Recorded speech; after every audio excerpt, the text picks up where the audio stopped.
All right, welcome to episode 2 of Tracy and Gracie Becoming. This is Becoming Self-Made. This is going to be our episode 2 title. So how's it going? How was your weekend? It was good. I think I worked maybe a little bit more than I had intended to. But I definitely offset that with a little bit of fun. We got the boat out onto the water, took the weans out on. Yeah, that was fun. First time of the season having the boat in. And I think it was, definitely Miko's first time on the boat, but I think it was my first time with Meatball on the boat. Yeah. So that was fun. Yeah. So he loved it. Miko had his cute little life jacket. Yeah, that was cute. And it actually just the boat ended up kind of rocking him to sleep. So yeah, the motor of our pontoon just knocked him out. Yeah, but that was fun. We spent a little bit of time still trying to organize you after moving her home. We literally had to move the contents of a college space into our basement. And I'm not somebody who does well with disorganization. If my environment is chaotic, my mind feels very chaotic. So I am somebody who has to have things organized. Gracie, her brother, and her father are not like that. And so they literally just leave things wherever they put them down. That's dramatic. No, it's not. Yes, it is. That's spot on. So our basement still looks very similar to the way it does on the day we moved you home. That's also dramatic. I spent an entire day cleaning my stuff and getting it into my room. We brought it into our basement, and then my job was to move it from the basement into my room. And I got almost all of my stuff in there. There's some things that I need to figure out if I want to keep or not. So that's what she's talking about. That's still down there. I just have to give myself a pat on the back for making the decision to move you down there, because all of that stuff been in the hallway right outside my office. Yeah. My room used to be upstairs, and it was 10 steps away from my mom's office. And so that just would have been an issue. Yeah, that would not have ended well. No, we probably wouldn't be business partners anymore. Do you have anything fun planned for the week? Well, we have a wedding this weekend. Yes. It's going to be fun. Yes. Griffin is in the wedding. He is a groomsman. Yeah, he's super excited. This is his best friend's wedding. Yeah, and so this is somebody that has been in our life since he was yay big. So Steven... Talking like we're his parents. He's marrying an amazing gal. I mean, they've been dating since high school, so we've gotten a chance to know her really well. They're so awesome. It's going to be really fun. Yeah. And it's going to be a high school reunion for Griffin, but I know all of them, so that'll be fun to catch up with people that I literally haven't seen since high school. Yeah. Oh, I know. This last weekend. Okay, so Griffin had told me he knows how much I love reality TV and I love documentaries. And so he was like, "Oh, Mom, you've got to watch, I think it's called The Jury." Yeah, I think it is The Jury. And I want to say there's 8 episodes that creates the entire season. And it's just that. It is sort of reality, sort of documentary, but it's where they created an entire facade of a jury going through a court case, and everybody is an actor except for this one poor man who serves as the foreman of the jury. And so it is so interesting. And I mean, it had me crying. I was laughing so hard at some of the parts, and literally she was crying. Yeah. And it really at the end of it all, it just reinforced to me how many good people are out there.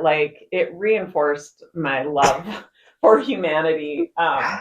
And I thought this guy he is something so special, and they couldn't have picked a better person to kind of do this experiment on. Yeah. It is kind of like a social experiment. It is a social experiment. I only watched 2 episodes because I came home as she was halfway through it, and then I fell asleep. So I need to go back and actually watch it just because everybody has raved about it. It sounds like a good show. Yeah. and from the one episode I saw. But do you know what network it's on or what? I think it's Amazon. Okay. Prime, or Amazon Prime. show. Yeah, Prime. Okay. I think so. Yeah, we highly recommend it. Yeah. Okay, well, let's dive into our topics of the day. So becoming self-made was kind of where we wanted to go with this week, because our company is called Self-Made You. We kind of wanted to give a little bit of a backstory on what my mom's experience was coming out of college, where she thought she was going to go, and then where she ended up, and then how she ended up leaving that corporate job she had been in for what, 20 years? Almost, yeah. Yeah, for almost 20 years to start this business. I think it's a super interesting story, and I think especially for like my demographic, like my friends, they always ask me like what your business is about, what we're doing now that I work for you. It's like, oh, what are you doing? Like what is the business? What is life coaching? So it might be kind of interesting for people to hear the whole backstory of it. Okay, So. and okay, if I give the backstory, then you have to give your honest answer on how do you answer that when your friends ask you what it's about. I'm Okay. So curious. All right, we'll dive into that. Okay, so the backstory, and I'll obviously very much abbreviate this, but I graduated with a degree in sociology and human ecology. So I really, when I say I love like better understanding how people's minds work, that's why I love reality TV. That was my major.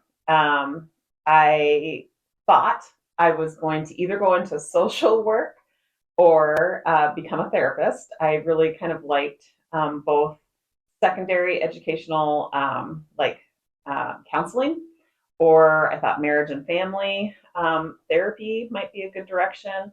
I just knew that it was going to have, a touch point on human behavior and really like understanding people's minds. And as I got out of college and started looking at the master's programs that were available to me, I quickly recognized I couldn't afford it and how burnt out I was on school. And so I thought, maybe I'll just take a few years, get into the workforce, make a little bit of money. I was recently engaged, so I was planning a wedding. And by the grace of God, I applied for a position at Best Buy and at their corporate office, and they called me in for an interview. They asked me how much money I wanted to make. I had no idea what was an appropriate answer. Like, I literally had no idea. And I remember saying, I don't know, like 40,000 a year, which was a little bit kind of outside of, I think, their what they were looking to pay, because I remember looking at this woman's face across the desk, and she was like, well, this is probably going to be a no. And then I was like, or whatever you want to pay me. Thank God I said that. So they ended up hiring me. It was, like I said, for the corporate office, but we were actually at their service center. And so basically, I was using my college degree to be in a call center. I was answering all of the phone calls from people who were having warranty issues with their appliances.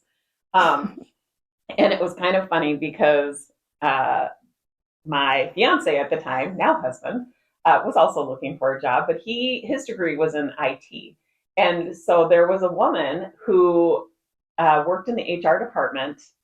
It wasn't the hiring manager, but I got to know her, and she was asking me if I knew anybody that was also a recent college grad that had more like computer science experience. And I'm like, oh, my fiance, he's looking for a job in IT. And her husband ran a technical recruiting firm in Bloomington. And so at the same time I'm having this conversation with her, he's applying for similar jobs, just like whatever was posted in the newspaper. And in the newspaper. I love it. Yeah. And he applied for a position at Best Buy. He ends up at the same service center as me, which was great because we were living in Northfield at the time, and this was in Bloomington. So Northfield, Minnesota. Yeah, Northfield, Minnesota, yep. Which is about a 45-minute drive probably with traffic. And so we got to, commute together. We were actually in two different departments, but he was only there like maybe 2 weeks before this woman who had been asking me about, whether I knew of anybody in IT, before she kind of got her claws into him. And she quickly connected him to her husband. And it's so ironic because that literally launched his career Mm-hmm. of what he's still doing today. Mm-hmm. He's not working for the same company, but he's in a very similar role, and it really launched his love and his experience and his skill set. He's not in the recruiting space. He's actually on the sales side of it, but he knows that industry like the back of his hand. He's Mm-hmm. literally done it since Mm-hmm. he was like 23 years old. So Yep. today he's been at his company for, I think in August it'll be 27 years, which just blows my mind. And these days, that's like pretty much unheard of. Like, Yeah. people aren't staying in a. Yeah. And he's so good at what he does. Like, Yeah. he connects with people so well, and he really has a strong why for what it is that he's doing. So Yeah. it's fun to watch him in action. It's so funny because I was just talking with a friend, I think like last week, about them possibly going into sales, and like, oh, that'd be a great job for you because you're really like outspoken, like you're really good with people, all of these Somebody was things. saying this to you? No, I was talking to her about it, who was wanting to go into, or potentially looking at sales positions, and my other friend was there too, and she knows Dad, and I was just like, yeah, it's like a very you have to be very outgoing, you have to be very personable, like very much all about people to be in this sales position. And she was like, what about your dad? I love my dad to death. He can be an introvert sometimes, but he loves what he does. So he's so good at it. It doesn't matter that he's outside of his job, that he's a little bit more introverted, because he just thrives in this industry. So it's just funny to, I was like, yeah, you know what? You're right. He's not a wheeler and dealer, which is ironic because I just had Griffin on my podcast called Secrets of the Self-Made. Right. And we talked about his kind of journey into sales. And he is a little bit more like... Yes, made for sales. Made for sales, let's just say that. People person, for sure. Yeah, extrovert. Yeah. Yeah, so we both end up at Best Buy, and not for very long.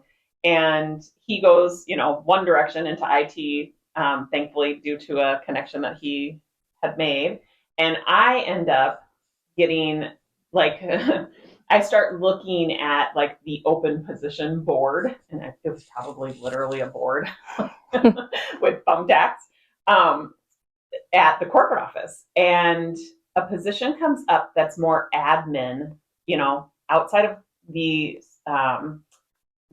call center, which is what I wanted to move out of, and more administrative. Even though I was like, I'm really not utilizing my expertise or my degree. I just wanted to get out of a call center. So anything admin that opened up in the corporate office, I was aimed for.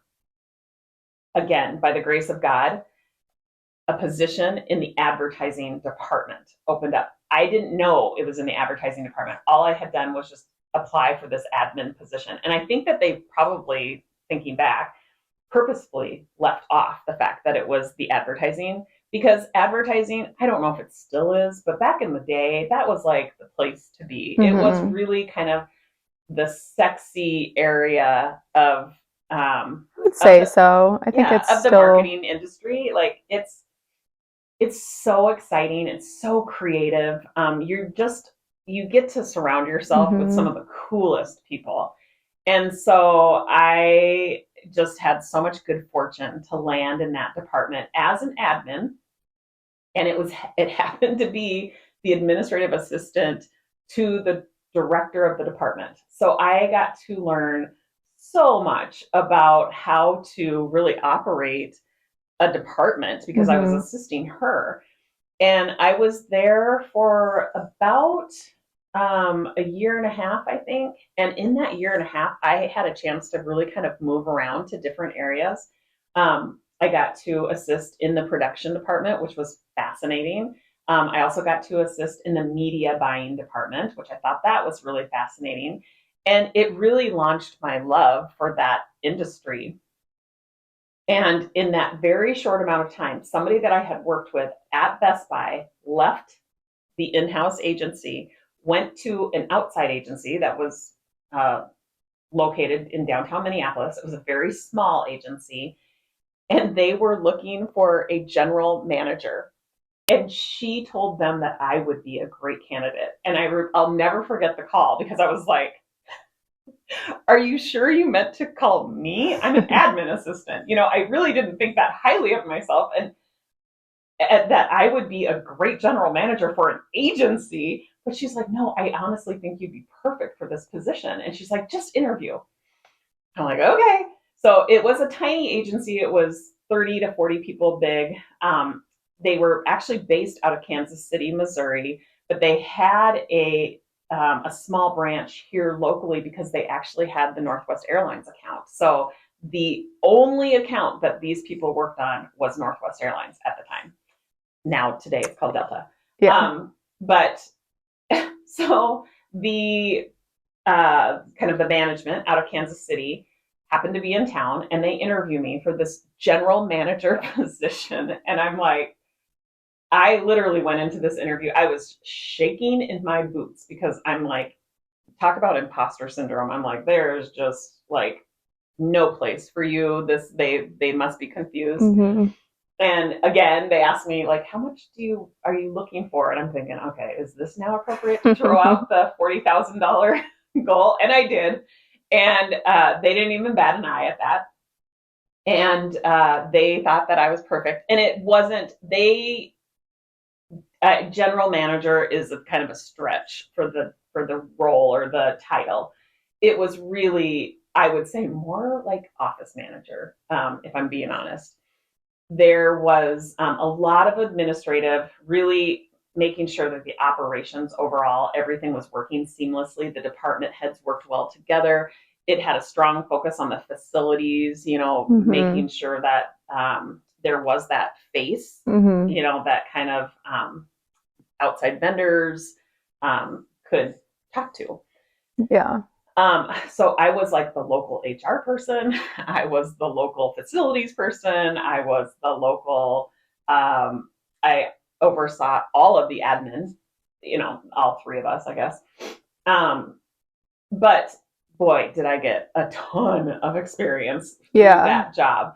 And it was super fun because, again, I got to work around really creative people and got to really know this one account really well. And Carmichael Lynch, less than a year after being there, Carmichael Lynch acquired this small agency and thankfully decided to keep on staff all of the people. So they acquired, I think at the time, it was somewhere between 35 and 40 people. They brought us over to their space, also in downtown Minneapolis. There was so much duplication in the roles, but they recognized what a strong, mighty team they had working on this one account that, they really wanted an airline as part of their resume to really kind of round out all of the other types of accounts that they had. They knew that doing the retail portion of this brand was being done very well. So they did not want to rock the boat in any way. Well, I wasn't really somebody who worked on the account. And so it would have been so easy for them to get rid of me. Like, they could have made a case for that so easily. And instead, they welcomed me with open arms, specifically Lee Lynch. I had such great fortune to be able to work alongside of that man and learn so much. It's literally like working with a real live leprechaun. He is so magical. And if you don't know who Lee Lynch is, look him up. Google him. He's written multiple books. He is such a fun man. Very, very creative. Has a super interesting story in regards to the advertising industry. Yeah. So alongside of Jack Carmichael, Lee Lynch and Jack Carmichael started Carmichael Lynch. It's still in existence today. They still have an amazing resume of clients. Yeah, it's And still a really cool advertising oh my agency. gosh, yeah. And I thankfully they gave me a chance and I Yeah. got to step into a role that I just like blossomed into. Yeah. And you know, I ended my career with them as the director of operations. Um, I had so many amazing opportunities to get involved with some of the brands. One of my big initiatives towards the end of my career was a focus on corporate and social responsibility, which you don't see service based businesses really doing. You see more Product based. more retail product based companies doing Yeah. that. But we were a service based business and we really had a strong like touch point on it. We recruited really under that messaging that it was important to us. And we also we moved spaces. So I think after like 30 years in the 8th and Hennepin location, we ended up moving down to 5th and 1st. Right behind the Target Center. Yeah, well, not Target Center, Target Field. Target Field. Yeah. Yeah, and so Target Field was actually being built at the exact Yeah. same time. Um, and so we decided that we were going to build out really being as sustainable as we could. And so that was my baby. I had to quickly bring myself up to speed with what that means. And so that captured the attention of a lot of people, including I'm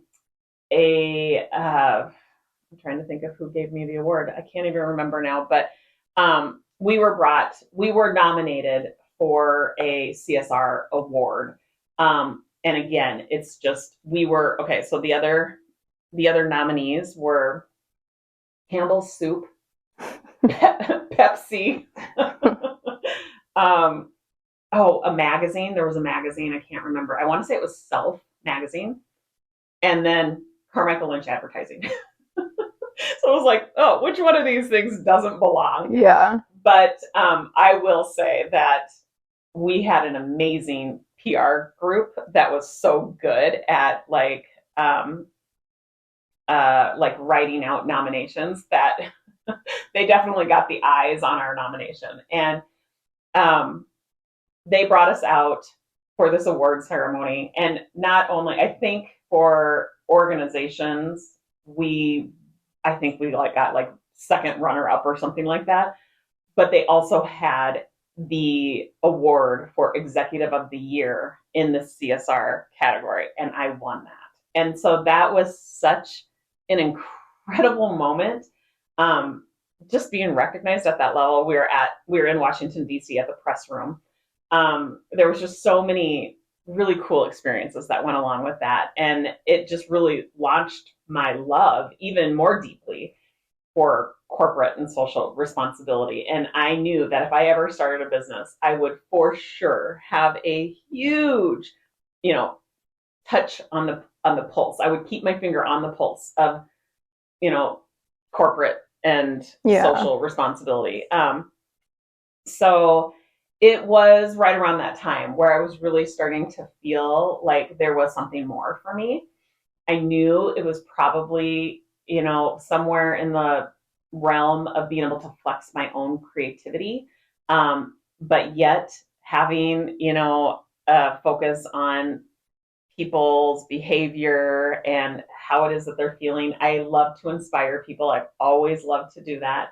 I think I was born to be a cheerleader, even though I don't really have a body of a cheerleader. No, she was a cheerleader in high school, so she likes Not to. high school, college. Oh, in college. Yeah. In college. Yeah, at a junior college, so for 1 year. But and yeah, They don't even have cheerleaders I anymore. take a lot of flack for that, but it's in my soul. I love Oh, to inspire yeah. people. So I knew that I would be starting a business in that kind of arena. If it was consulting, or if it was, you know, mentoring or coaching, I knew that there was a bigger calling for me, and so I really just kind of followed that instinct. It was really scary because I was absolutely kind of at the height of my career, making the kind of money that I wanted to make, but it was coming at the expense of my family for sure. I spent way more time away from my family. I was watching other friends start to kind of like mourn the loss of their college bound kids. And I was like, oh God, that's going to be me. My kids were just getting into high school. So I'm like, I have what, 3 or 4 years left with them. And I don't handle regret well. And so I just made this big decision to leave, not really having a clear path what I was going to do, not really getting the buy-in from my husband. Like I just kind of made this decision, and thankfully, once again, Carmichael Lynch stepped up, and I didn't know it, but had I actually like left in that moment, I was not emotionally, I certainly wasn't financially prepared for that.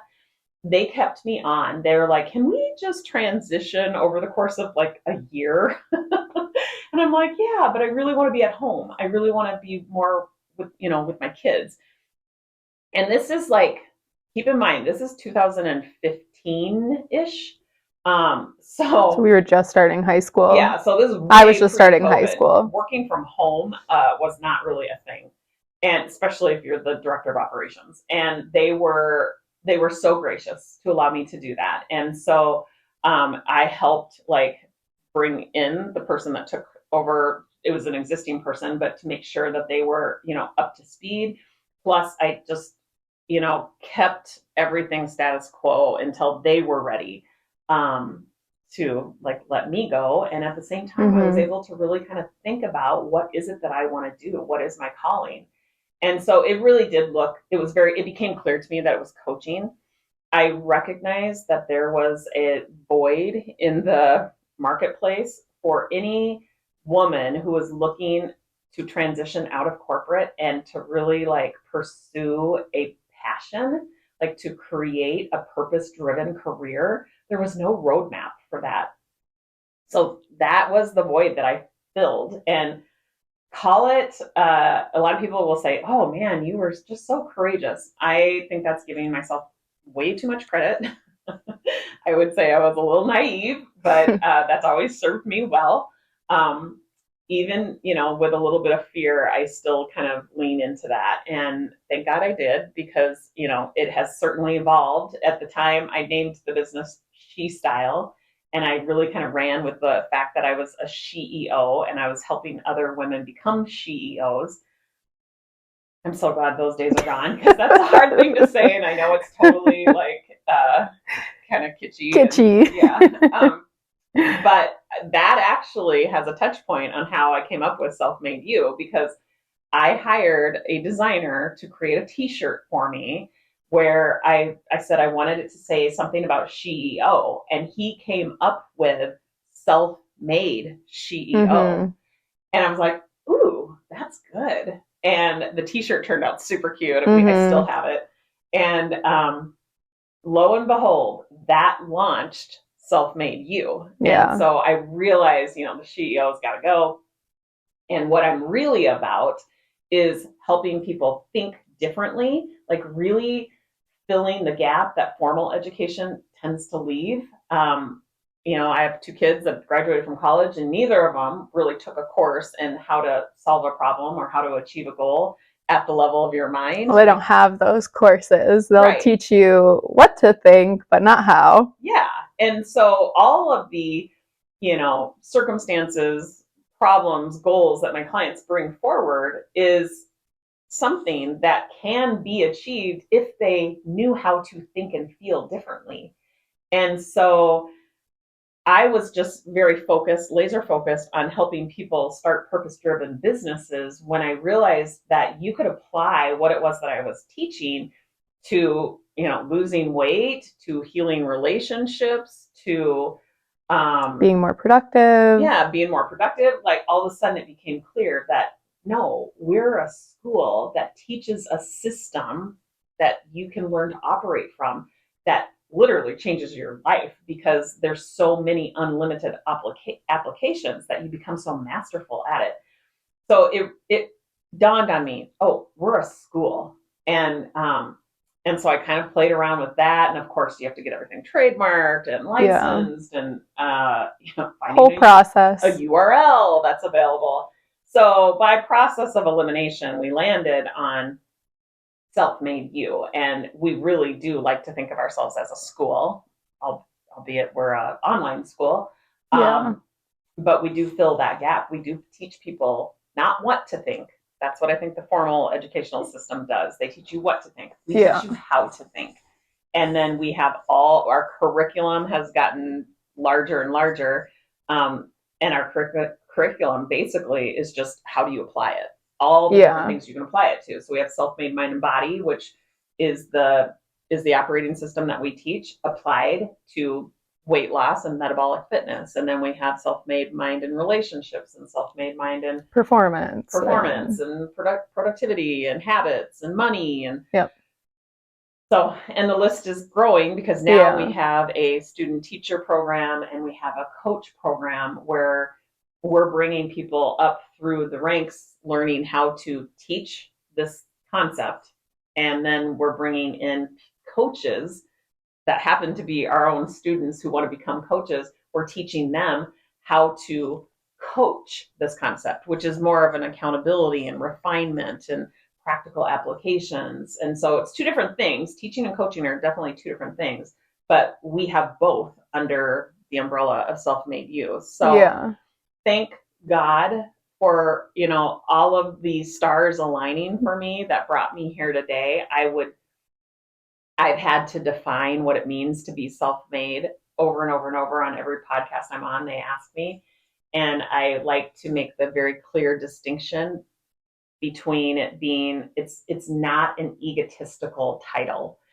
I think that you could probably Google self-made millionaire, self-made anything, and it really focuses on, a person's soul effort, right? Like they've done it themselves. They've done it alone. And I definitely do not think that's me. I have not done this alone. Like the stars aligned for sure. There were so many people along the way that encouraged me. Still today, all of my clients are constantly encouraging me, constantly telling me, how much that these concepts have changed their life. And encouraging me to do more.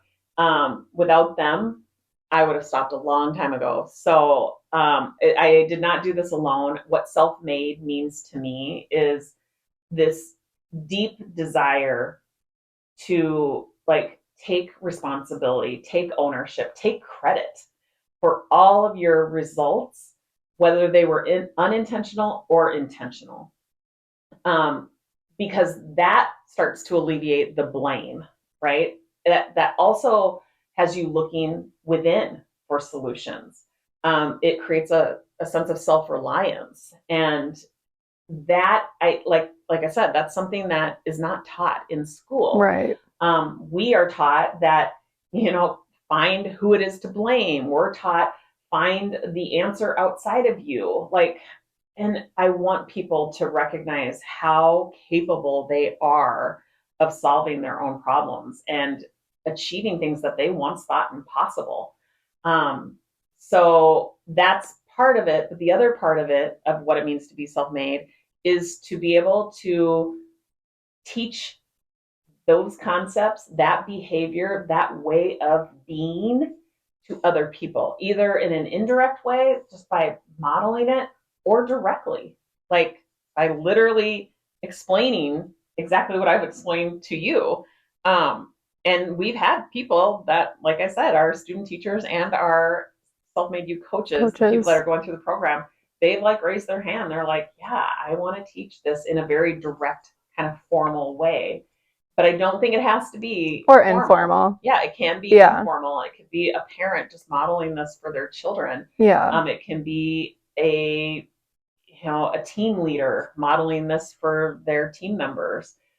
But that's what it means to be self-made to me, is really taking that responsibility for your results and modeling that for other people, so that we kind of have this trickle down effect. And dare I sound, I don't know, it sounds a little rote, but I would say, this is what's going to change the world. I really do think that one person at a time, adopting this way of operating is really what's going to change the world that we live in. Absolutely. And it's very generational. And so I'm tickled when we have younger people who really get this And so it's so awesome. Like, do I think of this as a legacy business or a business that will probably explode, outside of my lifetime? Absolutely. Absolutely, I do. And I couldn't be more thrilled that my daughter is actually interested in taking the torch and running with it. I've got some time yet, so you're not going to run too far and too fast. But Yeah. Yeah, there's plenty of time. I think that it's so interesting to hear your perspective of what you thought you were going to do when you came out of college, and especially for like with your degree. I think it's so often that people have this idea that whatever you graduated with, that's what you have to go into. Like you have to pick something within that wheelhouse and you have to stick with it because that's what you went to school for. And I think obviously like that's great if you find something that you're passionate about in that wheelhouse, but you can also utilize those skills within every aspect of your life. You don't have to say just because I got a marketing degree and then psychology was my minor.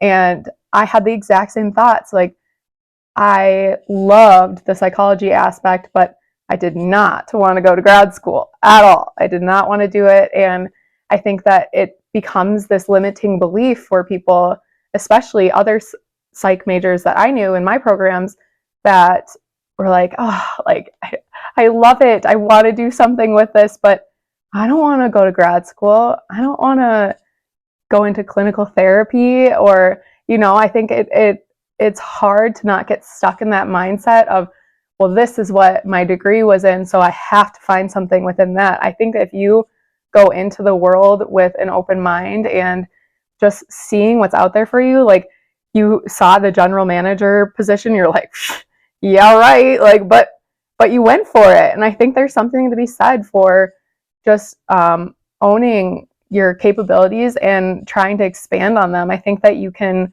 go a lot further than you give yourself credit for, especially us students coming out of college right away. It's such a scary time and a scary place to be when you're so vulnerable and like don't know what you're going to do, maybe don't have a job lined up right out of college. And so I think there's definitely something to be said for that. Yeah, and we've talked about how, Gracie has a network of friends within the psychology like department or major, and they're all like, so what are you going to do with this? What are you going to do with this? And we're like, oh my God, the world of coaching is like ripe for the picking right now. Like it is such a rewarding, role. It's such a rewarding field.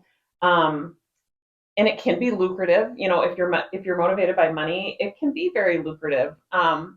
You don't have to start your own business. There's plenty of businesses out there who really need coaches, and they might not know that. It might be your job to help them understand that. And seek it out. Yeah. So, coaching, we could do a whole nother podcast on the difference between coaching and therapy. My sister is a clinical psychologist, so it's very easy for us to have that conversation and to distinguish the differences, which are vast. But I think that there is a lot of red tape. There's a lot of rules that actually keep you from being able to really feel the sense of reward that you want from that position. Whereas coaching, it's wide open. Like there's so many opportunities to really impact people's lives. And, it is an unregulated industry. I guess that's worth mentioning. So you don't have to be certified. I am certified, and I rarely tout that. I wanted that certification because I really wanted to feel more equipped with the tools. And now we have a program where we're creating coaches. It's not a certification program, but I'll lay down my life in saying that these people are going to be the best damn coaches out there, because I've been through multiple coaching certification programs, and I'm taking the best of the best and like creating the curriculum, the core competencies from that. And And I know that I'm teaching people to use their own ingenuity to really kind of take what they're learning and really kind of make it their own. And so that Mm-hmm. makes it really fun too. And that's Oh kind of where yeah. we're at in the program, where we're starting to just kind of brainstorm the directions that these people are going to go. So it's super fun. Yeah. I get so excited about that. Like, that's the big initiative of 2023. I think Yeah. we'll look back on this someday and be I like, think so too. that's where we really turned a corner For for sure. sure. Yeah, I think so. And we didn't even have an idea of what that was going to look like, a couple months ago. And so I think it's just so exciting to think about where we'll be in a couple months from now. I think like when we didn't even have an idea of what this coach program could look like, we knew that it was something we were interested in doing, or yeah, you were interested in putting on and me going through it, but we didn't know what it was going to look like. And so I just think that just adds to the excitement of this company, this business, growing this business together. It's just the possibilities are literally endless. And I just think that it's uncapped what we can be doing with this company. So, Yeah. I'm gonna just take a quick second and just share like a primitive brain thought, like a fear that ran through my mind, because um, I think it's totally normal for parents who are bringing their children on board to work for like a family based business, um, to have a lot of thoughts about that. And mine have, you know, they've ran the gamut. I've had thoughts like, oh my God, am I going to be able to pay her? Oh my God, she's going to want benefits. Like, we've got our son who's, he's bringing in a great salary, and plus he's on commission. Plus he's got amazing benefits. He's working in a culture that is just extraordinary. It's perfect for him. And I'm like, oh my God, am I robbing Gracie of all of this? And I also had the thought, am I letting her take the easy way out? Like, if I'm being honest, that thought has run through my mind. Like, she didn't have to go out and, like, hit the pavement and figure out where is she going to land and how is she going to use this degree, or is she going to use this degree? She didn't go through any interview process, right? And so, am I doing her a disservice? Like, those are very real thoughts. And I had to do a lot of my own self coaching on that. And I came to the realization that, all of those things are always going to be available to her. This might not be, the end all be all. She'll probably find herself out interviewing and gaining that experience at some point. But what I do know for sure is that there aren't very many people her age that get to have, that get to have a seat at the table, really mm-hmm. at that decision making table. Like, she really gets the front row view of what it's like to grow a small business. There are so many decisions on a day-to-day basis that need to be made.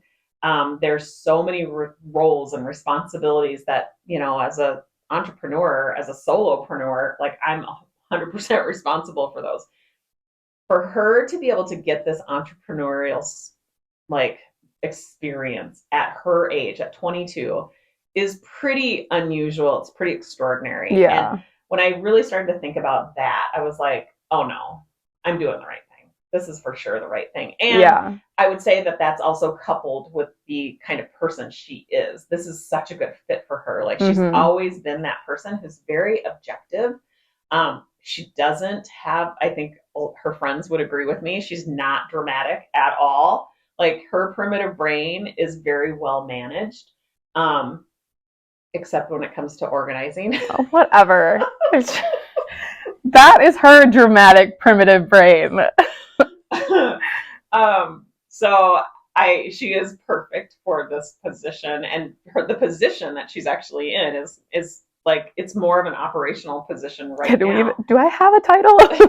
No, I noticed on your I think it's Instagram, it just says self-made you employee. I'm like, wow, we should be a little bit more creative for that. But yeah, so her role is really kind of behind the scenes right now. Kind of learning the operations. Yeah. But she wants to, understand what it looks like to become a coach. So she's actually going through the Self-Made You Coach program. So she's got a lot on her plate right now because there is a huge learning curve with all of the tools that we use with our small business, and also being an active participant, an active student in this course, because the course is no joke. No, that's why it's funny when my friends ask, I think, because I don't think we didn't know what this was going to look like for me coming on. Even the first week, like that first week, you were ready to like ship me off, try to find me something else because of those thoughts that she had, like, oh, what if I can't pay her, or whatever the thoughts were. And I don't know, it's just funny when my friends ask me, like, so what are you doing? I'm like, oh, a lot. Okay, so this is a good way to end it. I'm so curious to know, like, how do you answer that question?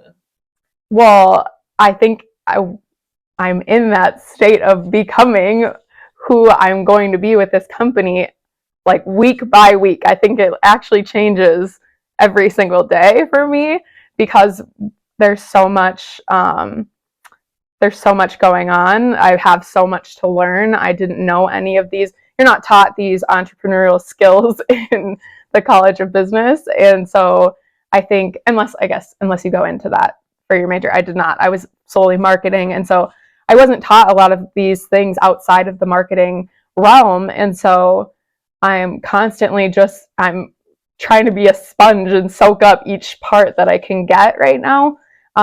So yeah, I am very much operational based right now, trying to figure out what I can have a hand on, and then the coaching aspect as well. I think that's what I'm most excited about. That's my end goal, is to become a coach, and hopefully we'll be handing off these jobs at the end of the day to somebody who does have a passion for it. But it's vital for me to know these things going into this company and learning the back end of it first. And so I'm lucky enough that I get to learn the back end of it and get my coaching training alongside of it. I think it helps in all areas, obviously. And so, and it just keeps me excited about what's to come. I think because my end goal is to become a coach, I am giddy on every single call. Her clients, I'm sure, laugh at me because I show up to theirs. I'm like, okay, I'm ready to watch. Like, I'm just excited about it. So these are group coaching calls. It's not like she's sitting in the one-on-one calls. Yeah, no, our group coaching calls where we're training basically to become a coach. So yeah. I just came up with what your title could be. What's that? Self-Made You Sponge. Okay. She has a lot of not funny jokes. No. Self-Made You employees not that great either, but I don't like sponge. Okay, well, we're running out of time, but I think we want to implement segments at the end of our episodes. So the segment that we want to implement this week is business bloopers. So we've got a really good one for you guys. What is it now, 2 years ago? I think so. Yeah. Do you want me to set the scene? Sure. We were kicking off at the time what we called Crash Course, where we had people sign up for these live, it was 3-day Crash Course events where my mom would share what was it at the time, our program? It was really understanding like how your thinking creates the emotions that you're driving that drive your behaviors. And so we had kind of a unique way of teaching that, and you have to kind of unfold it slowly because it's a concept most people are unfamiliar with. So we took 3 days. I think I want to say it was actually an afternoon crash course. Maybe not. Oh, no. I think it was a morning one, actually. Yeah, it was a morning one. And these like live crash courses were no joke. They were a lot of work. And like we would book out, they still are. We'd book out our cabin to literally go up north so that we could hunker down and get this launch going. And so our team at the time, we all went up to the cabin. We were getting ready for this live launch. It was probably day 2, maybe, of the live launch. And my mom and Rhonda, our other employee at the time, were three of us. Jerry was there too. Yeah, but it was the two of you at the table. This was after a super long day. The launch of that day had finished, and so we were just kind of recapping, getting ready for the next day. And I was like, "I'm out. I'm done. This has been a long day. I'm going to bed." And those two yahoos stayed upstairs. Jerry was there too. So there's three of us sitting around the table, and we're just we are punchy at this point. Like it's been a long day. Yeah. And we're trying to keep all of the balls in the air. And I'm like, you know what? We should probably test. So at the time we were doing these crash courses through Facebook, through our private Facebook group. So everybody Facebook Lives is what they were launching it on. So anybody who wanted to take part had to join our private Facebook group, and then we would go live within the group at 9 a.m. I think it was. All three, or it might have been 5 I don't know. It was long. And so anyways, we're sitting there that evening, and I'm like, I think we need to test the Facebook Live function because it was glitchy. And so I've got my laptop in front of me. Those guys have got their laptops in front of them. And in order to test it, we all have to kind of be on. They have to be in the group. And so I go live to test it with the intention of like shutting it back down once we figured out that it is indeed working. And they're kind of, they're acting as the participants, watching themselves. Somehow, I think I shut it down, and I hadn't, and we're punchy. And so Rhonda starts like playing with her hair. She takes her ponytail, like getting in front of the camera, throws it in front of her face, and gets super close to the camera, and starts like, "If you're fat, just effing join." And we're laughing so hard, tears are rolling down our face because we're like, all we wanted was for people to join. And we were talking, and I think it was specifically about weight loss. So so we are just laughing, having a good old time. Yeah. The phone rings. It's Rhonda's daughter to tell us that we are live. We're live.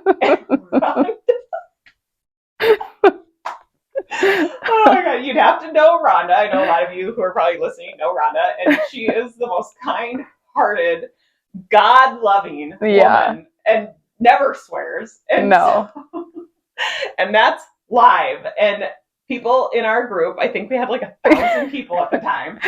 I don't know if anybody was on at the time, but but they didn't know that they were on live, so they had no idea who was, like, if there were actually people on live. But Rhonda's daughter is sitting there watching. She saw it pop up that they went live, and she's like, "Why are they going live at 10 at night? Like, what are they doing?"